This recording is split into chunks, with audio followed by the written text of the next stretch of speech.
Assalamualaikum warahmatullahi wabarakatuh. Apakah Anda mengalami kendala susah mengunyah atau sesekali sering merasa kram di bagian muka?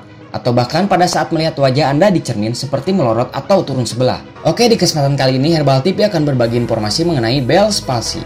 Tapi sebelum video ini dilanjut, kami ingatkan kembali untuk tidak lupa mengklik tombol subscribe agar tidak ketinggalan video kesehatan menarik lainnya.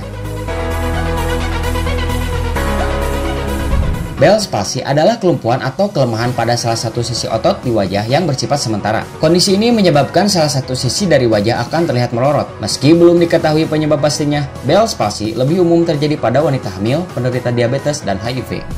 Saraf yang rusak pada bagian wajah akan berdampak kepada indera perasa dan cara tubuh Anda menghasilkan air mata dan ludah. Bell's palsy datang secara tiba-tiba dan umumnya kondisi ini akan membaik dalam hitungan minggu.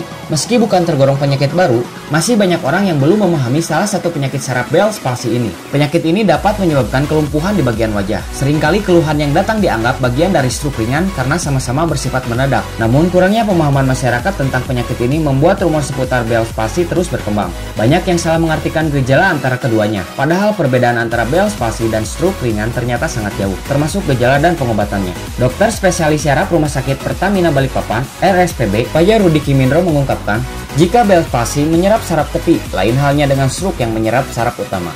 Selain itu, efek yang terjadi dari Bell's palsy hanya menyebabkan kelumpuhan pada salah satu sisi otot wajah. Berbeda dengan stroke yang biasa membuat kelumpuhan hingga saraf tangan dan kaki.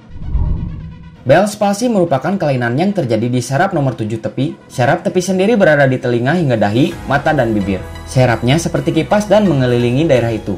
Biasanya terjadi mendadak, maka sering disalahartikan jadi stroke ringan, padahal jauh berbeda. Menurut Fajar Kimindro, dokter spesialis saraf Rumah Sakit Pertamina Balikpapan. Gejala Bell's palsy.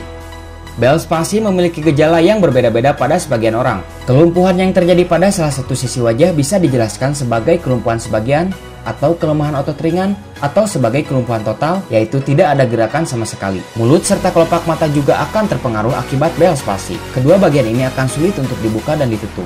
Bell's palsy adalah gangguan yang terjadi hanya pada otot dan saraf wajah. Kondisi ini tidak berdampak kepada kinerja otak atau bagian tubuh lainnya. Apabila kelumpuhan di salah satu sisi wajah Anda disertai dengan kelumpuhan atau kelemahan pada bagian tubuh lainnya, segera periksakan ke dokter. Penyebab terjadinya Bell's palsy. Bell's palsy terjadi saat persyarapan yang mengontrol otot-otot di wajah teriritasi atau tertekan. Penyebab iritasi saraf ini masih belum diketahui secara jelas. Namun beberapa jenis infeksi virus diduga menjadi penyebab kondisi ini. Diagnosa Bell's palsy. Untuk memastikan diagnosa Bell's palsy, dokter akan menanyakan riwayat gejala yang Anda alami. Selain itu, dokter juga akan melakukan pemeriksaan fisik dan saraf untuk mengetahui fungsi saraf wajah. Selain itu, dokter juga akan melakukan pemeriksaan fisik dan saraf untuk mengetahui fungsi saraf wajah. Apabila gejala yang dialami tidak jelas, Anda mungkin disarankan untuk melakukan beberapa tes seperti elektromiografi, MRI, atau CT scan. Cara mengobati Bell's palsy. Untuk mengurangi pembengkakan yang terjadi pada saraf wajah, prednisolon atau prednison, yaitu kelompok obat kortikosteroid, bisa digunakan. Sedangkan untuk mencegah munculnya masalah pada mata yang tidak bisa menutup, Anda bisa memerlukan obat tetes mata. Sedangkan untuk menutup mata, Anda membutuhkan isolasi. Bell's palsy bisa kembali pulih sepenuhnya pada 70% pasien yang mengalaminya. Pada sebagian besar orang yang menderita Bell's palsy, gejala mulai membaik setelah 2 atau 3 minggu. Tapi untuk bisa pulih sepenuhnya akan membutuhkan sekitar 9 bulan. Lama masa pemulihan tergantung pada tingkat kerusakan saraf yang diderita.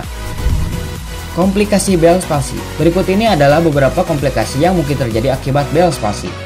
Gangguan pada mata, kesulitan makan, minum, dan bicara, kelemahan atau kelumpuhan otot secara terus-menerus, otot wajah berkedut-kedut sendiri, kemampuan indera perasa menurun, khususnya pada Bell's palsy yang terkait dengan faktor keturunan, ada kemungkinan kondisi ini akan terulang kembali di masa mendatang.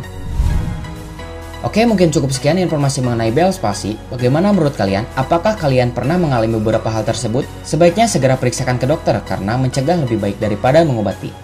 Oke, mudah-mudahan informasi kali ini bermanfaat bagi Anda, keluarga, dan orang-orang sekitar Anda lainnya. Maka dari itu jangan lupa like, share, komen, dan subscribe untuk mendapatkan informasi kesehatan terupdate lainnya. Wassalamualaikum warahmatullahi wabarakatuh.